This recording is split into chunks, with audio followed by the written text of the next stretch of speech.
네, 안녕하세요. 수화초등학교 교사 유미라고 합니다. 지금부터 제가 설계한 수업 설계안에 대해서 말씀을 드리도록 하겠습니다. 우선은 하이러닝이라는 경기도 교육청에서 만든 플랫폼을 활용했고, 플립러닝 수업 모델을 적용하여 5학년 과학과 배움이 즐거운 과학 수업을 디자인해 보았습니다. 우선 교수학습 운영 계획을 보시면 5학년 2학기 과학과 2단원 생물과 환경 단원에서 8차시 11분의 8차시를 수업 설계해 보았고요. 교육과정 성취 기준은 6과 05-03 생태계 보존의 필요성을 인식하고 생태계 보존을 위해 우리가 할 수 있는 일에 대해 토의할 수 있다를 성취 기준을 바탕으로 본차시 생태계 보존을 위한 실천 방안 찾기 수업을 진행하였습니다. 기본적으로 플립러닝 교육 모델을 활용하고 있기 때문에 학생들한테 사전학습으로서 멸종 위기종 조사하기, 그 다음에 환경오염의 종류, 원인 피해 조사하기를 하이러닝 플랫폼에다 조사해서 사전에 올리라고 했고요. 그 다음에 본차시 이후의 후속학습으로서는 교사가 제시하는 호기심 질문에 대해서 생각해보고 그것을 또 하이러닝 플랫폼 게시판에다가 각자의 생각을 올려보라고 함으로써 사전학습, 본학습, 후속학습으로 연계성 있게 좀 플립러닝 수업 모델을 이용해서 학습할 수 있도록 하였습니다. 수업 평가 방법은 사전학습으로 주어진 개별학습, 개별조사학습 활동과 또 본학습 시간에 이루어지는 조별학습 활동을 바탕으로 평가를 했고요. 그 다음에 학생들이 서로 상호평가를 하게 되는데 그 부분, 그 다음에 하이러닝 플랫폼 안에서 교사가 제시하는 형성평가 3문항, 그 다음에 아이들이 수업할 때 아이들이 얼마나 열심히 수업에 참여하는지를 관찰하는 그 관찰평가를 바탕으로 수업평가를 하게 됩니다. 그 다음 이 하이러닝, 플립러닝 수업 모델을 적용한 깊이 있는 수업 설계가 무엇인지 말씀드리도록 하겠습니다. 플립러닝 수업 모델은 이제 사전학습, 본학습, 사후학습으로 이루어지는데요.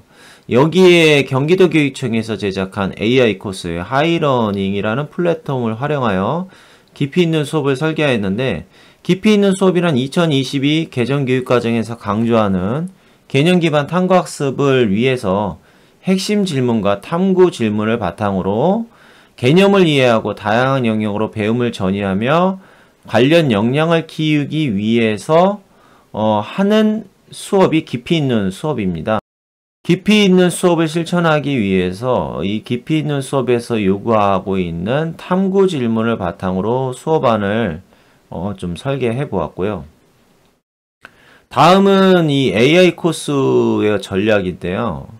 조금 전에 말씀드렸다시피 경기도 교육청에서 만든 하이러닝이라는 플랫폼을 활용했고, 기본적으로 하이러닝은 AI 코스웨어 플랫폼입니다. 주요 기능으로는 통합학습창이라는 것이 있는데요. 교사와 학생 간의 인터랙티브한 수업 전개를 위해서 하이러닝 플랫폼 안에서 활동하는 수업 학습창입니다. 또한 클래스보드라는 그 패들렛과 같은 기능이 또 하이러닝 안에서 구현이 되는데요. 이 클래스보드를 위해서는 학생들 간의 상호평가나 조사 활동을 하게 됩니다. 활용 전략으로는 교사 학생 및 또 학생 간 능동적인 상호학습을 전개할 수 있고요. 또 하이러닝 플랫폼에서 패들렛과 같은 클래스보드를 활용하여 학생 간 수업 결과물을 확인하고 상호평가 같은 능동적인 피드백을 전개할 수 있습니다. 이런 장점이 있는 플랫폼입니다. 네, 수업에 대해서 말씀을 드리도록 하겠습니다. 깊이 있는 수업 설계를 하면서 기존에 그 영상을 찍은 자료가 있는데요. 이 수업 설계안을 말씀드리면서 실제 수업에서는 어떻게 그 수업을 진행하였는지 영상을 보여드리도록 하겠습니다. 우선은 아까 말씀드린 대로 5학년 과학과 2학기 생태계 보존을 위한 실천 방안을 찾기 수업을 진행하였습니다. 그러면서 중요시했던 건 학생들이 이 생태계 보존을 왜 해야 되는지에 대한 필요성을 인식하고 또 생태계 보존을 위해서 당장 우리 학생들이 내가 할 수 있는 일은 무엇인지를 좀 깊이 있게 조별 활동을 통해서 그 아이디어를 찾아보는 것에 초점을 두고 수업을 시작했습니다. 플립러닝 수업 모델을 적용해서 프리클래스 시간, 사전학습으로 과제를 제시했는데요. 그 과제는 멸종위기종에 대해서 먼저 조사하고 환경오염의 종류, 원인 피해를 조사해서 그 개별 과제로 조사해서 올리도록 하겠습니다. 그래서 하이러닝에 그 패들렛과 같은 클래스 보드가 있는데 그 기능을 활성화해가지고 학생들이 거기다가 개별 조사 활동을 할 수 있도록 진행하였습니다. 그리고 본 학습 전에 항상 AI 학습 진단을 하는데요. 이것은 뭐냐면 하이러닝 플랫폼 안에서 그 단원별로 3번 학습 진단을 할 수 있습니다. 그래서 저 같은 경우는 그 단원을 시작하기 전에 배우기 전에 우선은 사전 배경 지식이 이 단원에 대한 배경 지식이 어느 정도 있는지를 AI 학습 진단을 통해서 한번 진단해보고 그 다음에 이제 단원이 전체 끝나면 2번에 걸쳐서 또 진단 평가를 하게 되는데 하이러닝에 그 문항이 개설이 되어 있고요. 그 문항을 그냥 갖다가 활용해서 쓰면 됩니다. 그래서 제가 별도의 문항을 만들 필요는 없고 그래서 요 학습 진단을 하게 되면 학생들이 그 문항별로 어떤 문항에서 어려움을 느끼고 있는지를 분석해가지고 대시보드에 제공하기 때문에 네, AI 학습 진단을 주로 사용하고 있습니다. 수업 전 수업 상태를 점검하기 위해서 하이러닝에 새로 들어온 감정 상태를 확인합니다. 그래서 아이들이 매일매일 자신의 감정 상태를 체크하고 있는데요. 하이러닝이 들어와서 그 감정 상태를 보고 아이들이 어떤 상태인지를 파악한 후 좀 감정 상태가 좋지 않은 아이들에게는 수업 전에 그 좀 친밀감 있게 뭐 이렇게 물어본다든지 이렇게 함으로써 교사와의 어떤 래포를 형성하려고 하고 있고요. 하이러닝 안에서 아이들의 감정 상태를 파악하는 것이 왜 중요하냐면은 그 아이들의 그 감정 상태, 그날의 감정 상태는 수업을 진행함에 있어서 굉장히 중요한 요인으로 작용한다고 생각합니다. 아이들이 항상 그 좋은 어떤 상태에서 수업에 들어오는 것은 아니기 때문에 개별적으로 좀 세밀하게 학생들의 감정 상태를 파악하고 전체 그 학급의 분위기를 파악하고 그 다음에 이 분위기를 바탕으로 내가 오늘 이 학생들한테 제공할 수업 내용이라든지 수업의 방향성이라든지 이런 것들을 조금 수정할 수도 있고 또 수업의 양을 좀 적정화할 수 있기 때문에 요 수업 전에 감정 상태를 체크하고 있습니다. 다음은 이제 실제적으로 본 수업에 들어와서 실제 이루어진 수업 영상을 바탕으로 안내를 드릴 거고요. 우선은 어떤 수업으로 진행되는지를 내용을 설명드리고 실제 영상을 보여드리도록 하겠습니다. 우선 동기유발로 오늘의 학습 주제가 뭐냐면 환경 보존을 위한 아이디어를 생성하는 것이라서 국립생태원에서 만든 멸종위기종이 사라진다면이라는 영상을 보고 우리 생활 주변에서 멸종위기종 동물이 왜 사라질까? 이런 질문을 탐구 질문을 던지게 됩니다.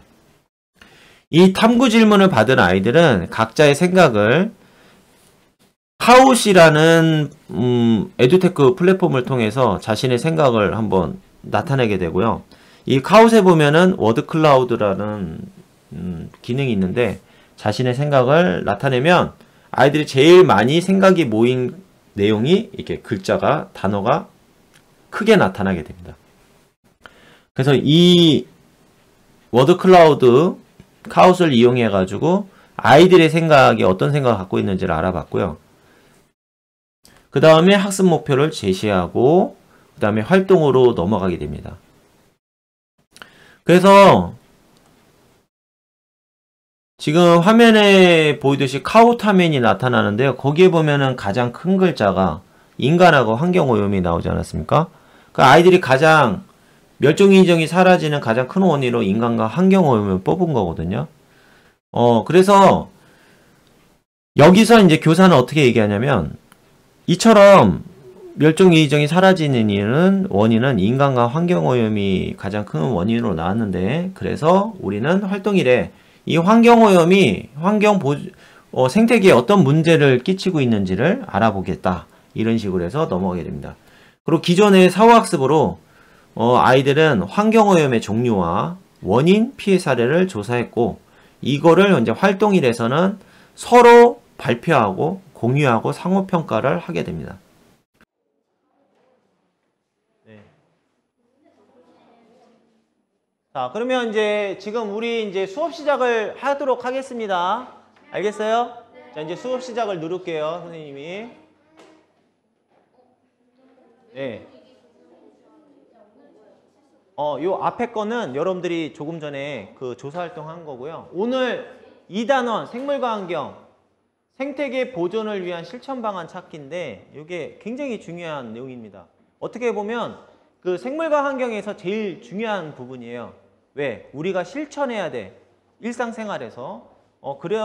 그래야 되는 중요한 부분이라서 여러분들이 조금 열심히 참여해 주면 좋을 것 같습니다. 11분에 8차시고요. 교과서 40쪽 다 펴놨죠? 네, 오늘 이 수업을 할 건데 선생님이 영상을 하나 준비했습니다. 영상을 한번 보면서 어떤 영상인지 볼 건데 여러분 태블릿을 봐도 되고 여기를 봐도 됩니다. 영상 한번 보도록 해볼게요.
자, 요 표를 한번 보도록 해볼 건데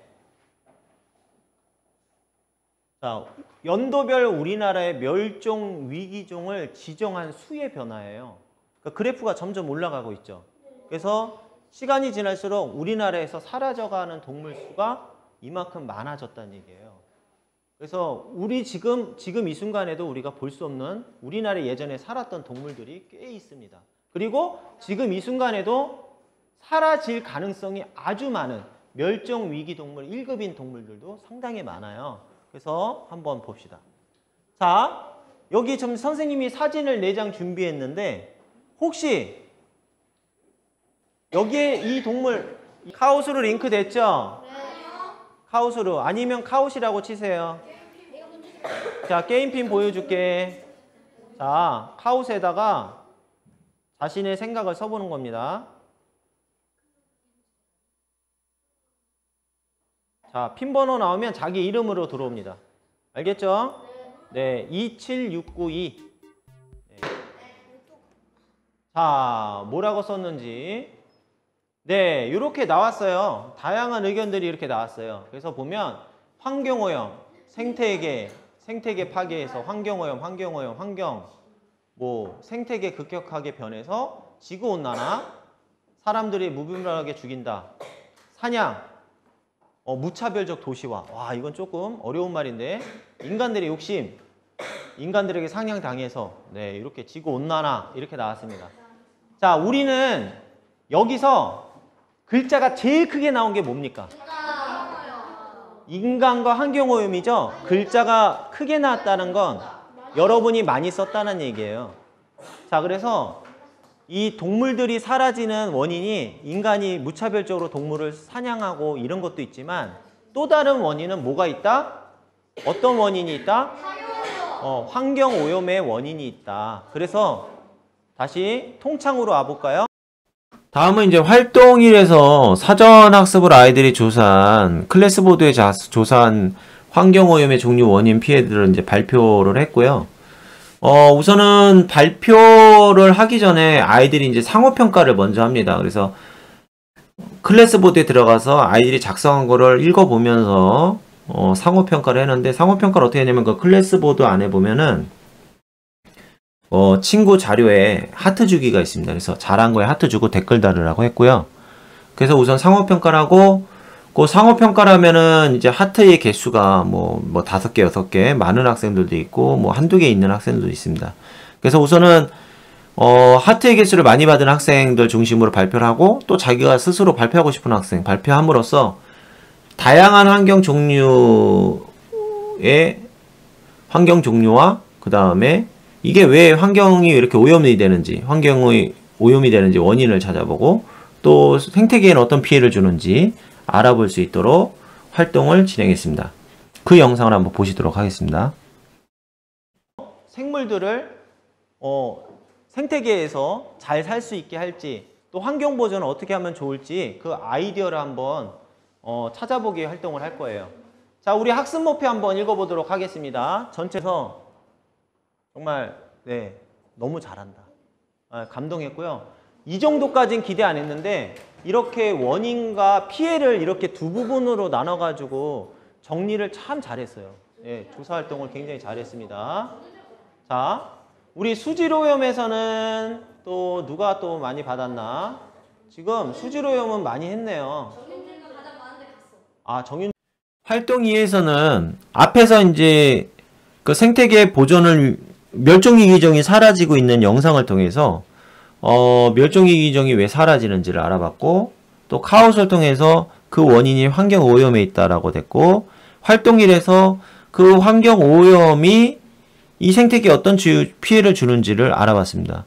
그러면 이제 활동 2에서는 어떻게 하냐면 우리 조에서 환경 보존을 위한 아이디어를 제시하는 걸로 수업을 진행했습니다. 그래서 기관 단체나 정부기관에서 환경 보존을 위한 어떤 정책이나 이런 거를 조사하는 것이 아니라 당장 우리 학급에서 내가 환경 보존을 위해서 실천할 수 있는 사항이 무엇인지 좀 이렇게 실제 아이들의 생활 속에서 해결할 수 있는, 문제 해결할 수 있는 아이디어를 제시해 보도록 했고요.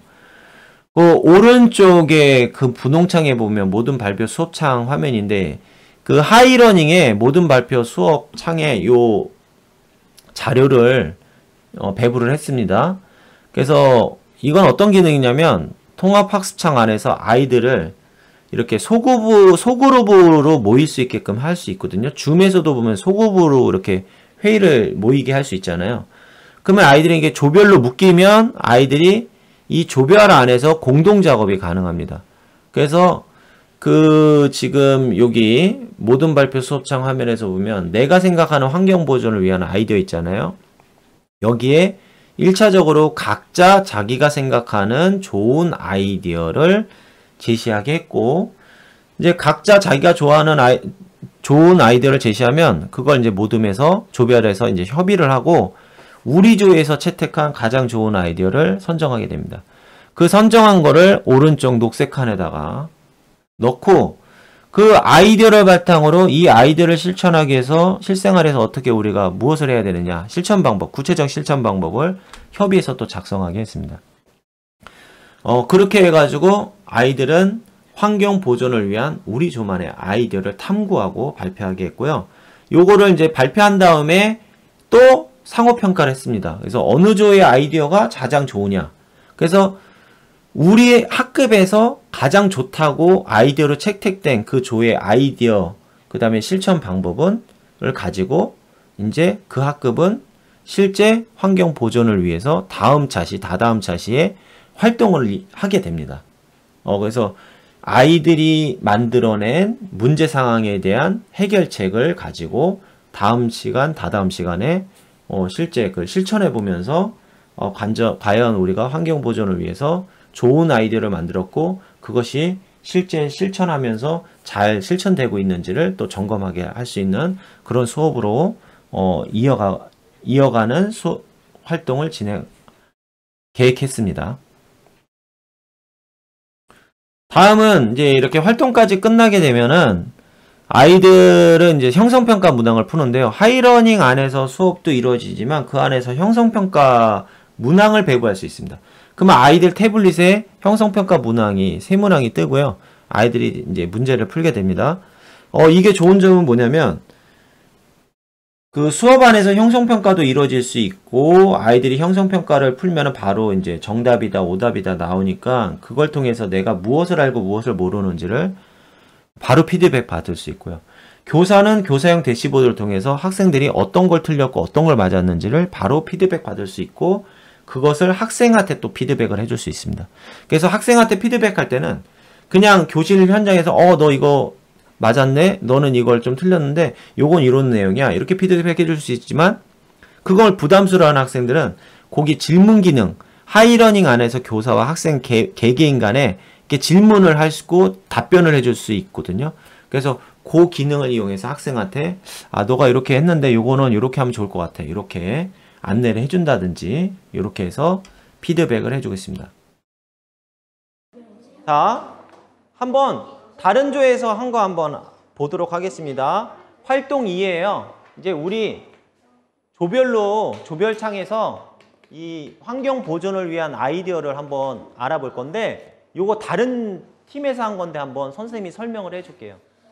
자, 여기 보세요. 화면을 봐도 되고 여러분 태블릿을 봐도 되는데 여기 이 시트를 선생님이 줄 겁니다. 주면 여기는 각자가 생각하는 환경 보존을 위한 아이디어, 핵심 아이디어를 그냥 간단하게. 그래서 지금 다른 학급에서는 이렇게 썼어요. 분리수거하자, 용기 사용하자, 음식물 버리지 하기로 하자, 플라스틱 사용하지 않기로 하자, 다회용품 사용하자. 이렇게 썼죠?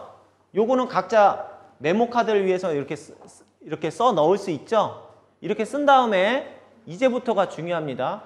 조장은 친구들끼리 협의해서 이 중에서 제일 좋은 우리 조의 아이디어를 하나 뽑습니다. 여기서는 어떤 걸 뽑았어요? 다회용품 사용하기를 뽑았죠. 됐죠? 그러면 다회용품 사용하기를 우리 조에서 선택한 환경 보존 아이디어로 뽑았으니까 이제 뭘 해야 됩니까? 이거를 실천하기 위한 실천 방법을 딱 쓰면 됩니다. 이해됩니까? 자, 이제 실천 방안 써보세요. 조별로 나눴는데 지금 형성평가를 한번 해볼 거예요. 세 문제인데 객관식도 있고 주관식도 있어요. 선생님이 문제를 제시할 테니까 태블릿에서 세 문제를 한번 풀어보세요. 자, 풀이 시간은 2분입니다. 1분만 하자. 1분. 제가 풀이 할 거예요. 시작. 자, 한번 풀어보세요. 문제가 어렵지 않아요. 자, 그러면 여기 보세요. 화면을 보세요. 자, 여기 태블릿 보지 말고 여기 보세요. 우리가 아까 탐구 질문에서 뭐로 시작했냐면 왜 동물들이 사라질까? 그런 거로 시작했는데 두 번째 요거는 우리가 한번 이제 수업을 마무리하면서 생각해 봐야 되는데 멸종위기종을 왜 보호해야 될까? 그 다음에 이걸 보호한다고 한다면 어떤 노력이 필요할까? 이거 조금 고민을 해봐야 되는 문제. 네, 다음은 이제 정리 단계에서 오늘의 배운 내용을 다시 한번 생각해 보게 됐고요. 그 다음에 탐구 질문. 수업 시작하면서 했던 멸종위기종이 사라진다면 생태계에 어떤 영향을 미칠까? 왜 사라질까? 우리는 생태계 보존을 위해서 무엇을 할 수 있을까? 이런 질문을 다시 한번 아이들한테 함으로써 오늘 수업 내용에 대해서 다시 한번 생각해 보게 했고 그 다음에 수업 소감 나누기를 했거든요. 그래서 오늘 수업을 통해서 나는 무슨 배움을 얻었을까? 이런 수업 소감 나누기를 했습니다. 그리고 수업 소감 나누기까지 하고 이제 후속 학습, 플립러닝 수업 모델을 이용하고 있기 때문에 후속 학습으로서 이게 이제 다음 차시에 수업할 소재가 되는데요. 탐구 질문을 다시 던지게 됩니다. 어떤 탐구 질문이냐면 생태계 보존을 위해선 환경오염이 필요하다는 것을 배움을 통해서 아이들은 이제 인식하게 됐는데 여기서 이제 교사가 반전 질문을 하게 되는 거죠. 환경 오염을 위해서 생태계 보존을 해야 되는데 환경 오염을 하지 환경 오염을 줄임으로써 생태계 보존을 해야 된다는 것으로 우리가 배웠는데 우리가 가축을 키우게 되면은 불필요하게 뭐 분뇨나 이런 것 때문에 환경 오염이 되잖아요. 그렇다면 생태계를 보존하기 위해서 환경 오염을 안 시켜야 되고 환경 오염을 시키지 않기 위해서는 그 가축을 키우는 행위, 인간들이 가축을 키우는 거를 하지 말아야 되고 그렇다면 인간은 육류 소비를 하지 말아야 된다. 그래서 환경 오염 보존을 위해서 인간의 육류 소비, 고기를 먹는 행동은 필요할까? 이런 어떤 논쟁 질문을 바탕으로 다음 시간에 이제 수업을 하게 되는데 이것을 아이들한테 환경 오염에 이런 피해가 있는데 육류 소비를 꼭 해야 될까? 이런 질문을 통해서 아이들이 한번 생각해 보겠고요. 이 다음 시간에 할 이 논쟁 질문을 한 번쯤 아이들이 생각해 보고 수업에 들어올 수 있게끔 그 하이러닝에 보면 학습 게시판이 있거든요. 그 게시판에다가 이 질문에 대해서 어떻게 생각하는지 아이들이 또 작성해 보겠습니다.